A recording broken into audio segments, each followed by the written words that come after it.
Hello friends, welcome back to my channel. আমরা death গেমের আগের পর্বে দেখেছিলাম চই খুব রেগে গিয়ে আবারও নরকে ফিরে আসে এবং এবারে সে তার গার্লফ্রেন্ডকেই হারিয়ে বসে। তাই সে খুব রেগে গিয়েই ডেথকে গুলি করে। এরপরে ডেথ গেমের পার্ট 2 শুরু হয় জিয়ং নামে এক সাইকো কিলারকে দিয়ে, যে কিনা আরেক গুন্ডাকে এনেছে খুন করার জন্য। এরপরে সিনে আমরা দেখি চই যখন ডেথকে গুলি করে বসে তখন ডেথ বলে, আমি যেরকম আগেও তোমাকে বলেছিলাম যে মৃত্যুকে কখনো মারা যায় না, তেমনি আগুনকেও কখনো পোড়ানো যায় না।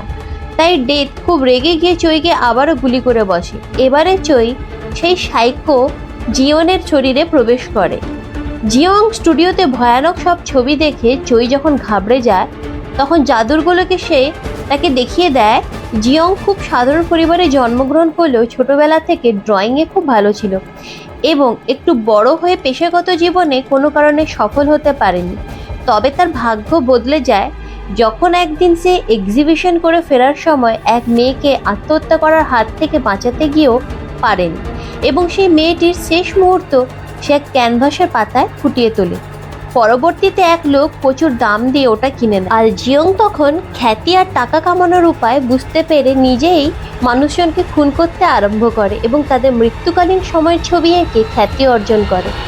এখনো পর্যন্ত সে 15 জন নিরীহ মানুষকে খুন করে মৃত্যুর ছবি এঁকে জনপ্রিয়তা অর্জন করেছে। আর জিয়ং এরকম অদ্ভুত নেশার কথা জানতে পেরে চই প্রথমে ঘাবড়ে গেছিল, কিন্তু একটু পরে নিজেকে সামলে নেয় এবং বুঝতে পারে পার্ক তেওকে শিক্ষা দেওয়ার জন্যে জিয়ংয়ের মতন কারোর দেহ প্রয়োজন ছিল তার।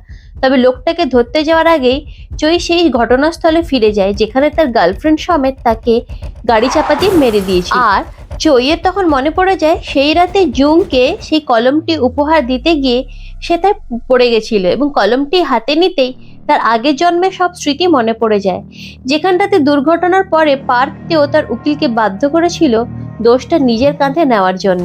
আর উকিল ড্যাশ গেমের মেমোরি কার্ডটা নর্দমায় ফেলে দিয়েছিল যাতে বুঝতে না পারে গাড়িটা কে চালিয়েছিল।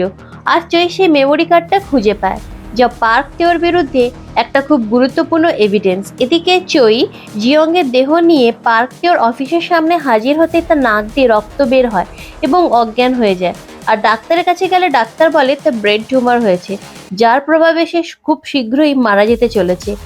এরপরে সিনে দেখা যায় পার্ক তেও নিজেই জিয়ংয়ের স্টুডিওতে এসে হাজির হয় তার একটা ড্রয়িং কেনার জন্যে, যেটা চইয়ের জন্য খুবই সুখবর ছিল, কারণ তাকে আর কষ্ট করে পার্ক তেওকে মারার জন্য কোথাও যেতে হবে না। চই যখন পার্ক তেওকে মারার জন্য পুরোপুরি প্রস্তুত হয় তখন তার মনে পড়ে যায় ডেথ তাকে বলেছিল চই কারোর দেহ ধারণ করার পরে সেটা ব্যবহার করে তৃতীয় কাউকে খুন করতে পারবে না, না হলে ডেথ নিজেই সেখানে হাজির হয়ে তাকে রুখে নরকে পাঠিয়ে দেবে। তাই চই নিজেকে অনেক কষ্টে সামলে নেয় আর পার্ক তেওকে বলে ছবিটা সে নিজেই তার ঘরে পাঠিয়ে দেবে।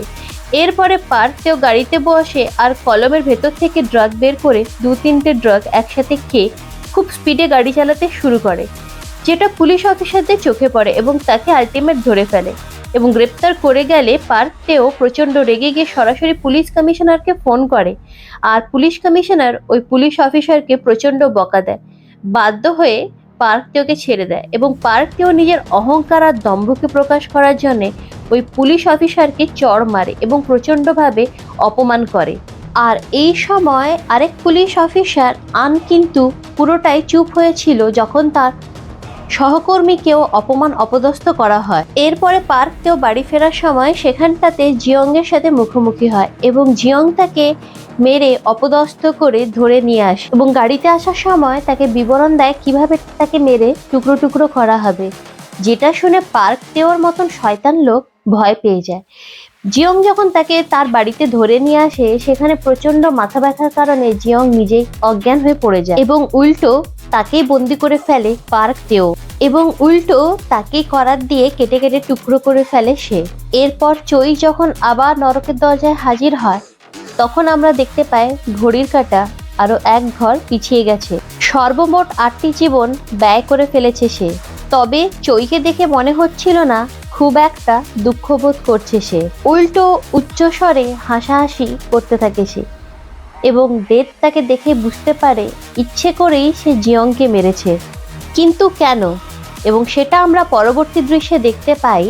জিয়ং তার রুমের মধ্যে একটি গোপন ক্যামেরা লুকিয়ে রেখেছিল এবং যেটা পার্ক টেওর জন্য এভিডেন্স ছিল। সব কিছুই রেকর্ড হয়ে গেছিল সেখানটাতে, এবং যেটা পার্ক টেওকে জেলে পাঠানোর জন্যে একটা খুব ভালো এভিডেন্স, এবং কেউ তাকে বাঁচাতে পারবে না। যাই হোক, চৈ তার গার্লফ্রেন্ডের মৃত্যুর বদলা যেভাবেই হোক ঘুরিয়ে পিছিয়ে নিয়ে নিয়েছে।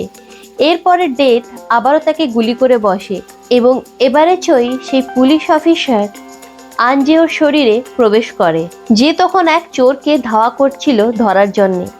এবং ওই চোরটি যখন ছুরি বের করে তখন সেই পুলিশ অফিসার আন পিছিয়ে যায়, এবং সেই সময় জাদুর গোলক চৈকে দেখিয়ে দেয় আনের বাবাও এক পুলিশ অফিসার ছিলেন এবং দায়িত্বরত অবস্থায় গুলিবিদ্ধ হয়ে মারা যায়, এবং আনের মা খুব বিষণ্ণভাবে ভেঙে পড়েছিল। এদিকে আনের ছোট থেকেই স্বপ্ন ছিল পুলিশ অফিসার হওয়ার।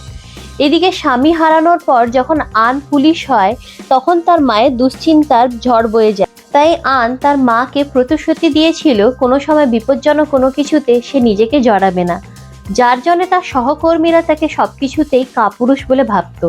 আর চৈ যখন আনের শরীরে প্রবেশ করার পরে সেই গুন্ডাটাকে দেখতে পায় যে তেশাংকে খুন করে দিয়েছিল, এবং তার প্রতিশোধ নেওয়ার জন্যে লোকটার সাথে লড়াই করে শুধু তাকে গ্রেপ্তার করে না, তার খুনের দায়ভারও স্বীকার করিয়ে নেয়। চৈ অর্থাৎ সেই পুলিশ অফিসার এরপর জিহুকে নিয়ে জিয়ংয়ের বাড়িতে এসে হাজির হয়, কারণ সেখান থেকে পার্ক টেওর বিরুদ্ধে সব প্রমাণগুলো তাকে সংগ্রহ করতে হবে। এবং চৈ সেখানে পৌঁছে গিয়ে পার্ক টেওর বিরুদ্ধে লুকানো সেই গোপন ক্যামেরার মেমোরি কার্ড সংগ্রহ করে নেয়, এবং ততক্ষণে সেখানে ফরেন্সিক ডিপার্টমেন্টের লোকেরাও চলে আসে এবং তারা ইউভি লাইটের মাধ্যমে দেখতে পায় কিভাবে জিয়ং মানুষের রক্ত দিয়েই তার ছবিগুলো আঁকত। এদিকে পার্ক টেও তার সেক্রেটারিকে নিয়ে জিয়ংয়ের বাড়িতে হাজির হয় মেয়েটাকে খুন করার জন্য, কিন্তু ভাগ্যটা খারাপ, চৈয়ের সামনে পড়ে যায় সে, ফলে খুনের পরিকল্পনা আপাতত বাদ দিতে হয় তাকে। শুধু তাই নয়, চৈয়ের কথাবার্তা শুনে মনে হচ্ছিল পার্ক টেওর বিরুদ্ধে সে সব কিছুই জানে, আর তাই পার্ক টেও তার লোকেদের খবর দিয়ে দেয় পুলিশ অফিসারটার কোনো একটা ব্যবস্থা করতে হবে। এর পরের দিন দেখা যায় চৈ এক টিভি রিপোর্টারকে সেই পেনড্রাইভটা দিয়ে অনুরোধ করে পরের দিন যেন রাতের বেলায় এই খবরটা দেখানো হয় টিভিতে। তবে তার আগে পুলিশ স্টেশনে একটা চমক অপেক্ষা করে চৈয়ের জন্যে। সে হঠাৎ করে দেখে তার মাকে ডেকে আনা হয়েছে কোনো কিছু একটা জেরা করার জন্য। আসলে আগের পর্বে আমরা দেখেছিলাম গণর দেহ ধারণ করে চৈ কিছু টাকা তার মায়ের উপকার হবে বলে রেখে এসেছিল, কিন্তু পরবর্তীতে গণর দুর্ঘটনায় মৃত্যুর কারণে তার মাকেই উল্টো সন্দেহ করে পুলিশ অফিসাররা, আর এগুলো দেখে চৈয়ের মনটা আরো ভেঙে যায়। মাকে আর্থিক সাহায্য করতে গিয়ে উল্টো তাকেই অনেক বিপদে ফেলে দিয়েছে সে। এরপর চৈ মা বাড়ি চলে গেলে তার জন্য কিছু খাবার ঘরে রেখে দিয়ে আসে যাতে মায়ের দুর্বলতা না হয়, এবং সেখান থেকে ফেরার সময় পার্ক টেওর নির্দেশে এক গুন্ডা তাকে সরাসরি হামলা করে বসে। অপরদিকে দেখা যায় টেওর বাবা যখন জানতে পারে টেওর সব অপকর্ম, উল্টো টেও তার বাবাকে ভয় না পেয়ে হুমকি দেয় এরপরে তার বাবাকেও সে সরিয়ে দেবে, কিন্তু অপর পাশ থেকে আন নিজেই সেই ফোনটা রিসিভ করে তাকে জানিয়ে দেয়। এরপরে পার্ক টেও তার এক লোককে ফোন করে চৈ অর্থাৎ আনের কোনো খবর আছে কিনা সেটা জানার জন্য। সে বেঁচে আছে এবং তার লোককেও মেরে অপদস্থ করে থানায় ধরে নিয়ে এসেছে। আর পার্ক টেও তখন বুঝতে পারে এভাবে হবে না, তাই সে সরাসরি তার সাথে দেখা করে প্রচুর টাকা আর পুলিশ বাহিনীতে ভালো পোস্ট পাইয়ে দেওয়ার নাম করে লোভ দেখিয়ে আসে। আর সেই পুলিশ অফিসার পার্ক টেওর সেই ফোন দিতে পা না দিয়ে তাকে উল্টো জানিয়ে দেয় যথাযথ তাকে শাস্তি দেওয়া হবে। পার্ক টেও চৈকে পটাতে না পেরে সরাসরি এবারে পুলিশ কমিশনারের কাছে গিয়ে ধর্ণা দেয়, এবং পরবর্তীতে পুলিশ কমিশনারের নির্দেশেই পার্ক টেও জিয়ংকে হত্যা করার সব কথা স্বীকার করে নেয় এবং নিজেকে আত্মসমর্পণ করে দেয়। এবং সাংবাদিকের সামনে সে বলে সে যদি জিয়ংকে খুন না করতো তাহলে জিয়ংয়ের হাতেই হয়তো তাকে মারা যেতে হতো। এবং টিভি রিপোর্টেও দেখা যায় সত্যি সত্যি পার্ক টেওকে জিয়ং ধরে নিয়ে এসেছিল মারার জন্য, এবং এর পরের ফুটেজটা কৌশলে ডিলিট করে দেওয়ার জন্যে আসল ঘটনাটা কেউই জানতে পারে না, এবং পার্ক টেও তার নিজের শাস্তি থেকে মুক্তি পেয়ে যায়। এর পরের সিনে দেখা যায় ব্যক্তিগত বিমানে চেপে কোথাও একটা রওনা দেয় পার্ক টেও, এবং মাঝ রাস্তাতেই হঠাৎ করেই তার ঘুম ভেঙে যায় ভেতর থেকে আসা দুর্ঘটনার আওয়াজ পেয়ে, এবং নিজের কেবিন থেকে বেরিয়ে বাইরে এসে সে দেখতে পায় পাইলট অটো মোডে বিমানকে রেখে নিজের কেবিন থেকেই পালিয়ে গিয়েছে। আর এটা ছাড়াও কেউ একটা মেসেজ ওখানে ছেড়ে গেছে, যেটা বলছে আর মাত্র 30 সেকেন্ড পরেই ওই বিমানটি ধ্বংস হয়ে যাবে।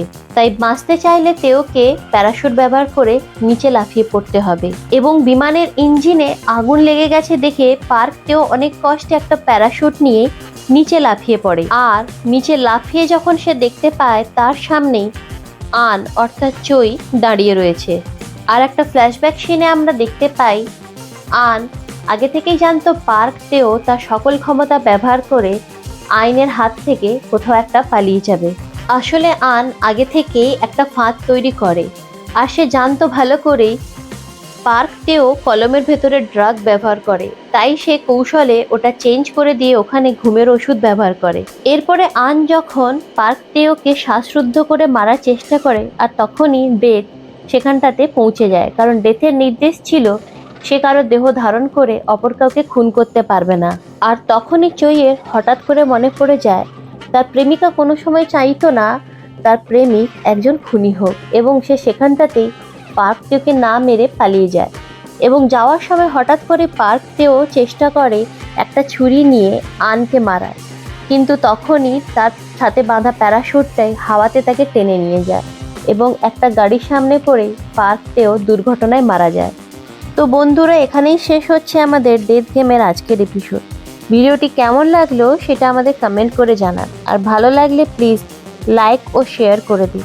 সাথে সাথে আমাদের চ্যানেলটিকে সাবস্ক্রাইবও করে দিন, যাতে ভিডিও দেওয়ার সাথে সাথেই নোটিফিকেশান পেয়ে যায়। Tata, bye bye, take care.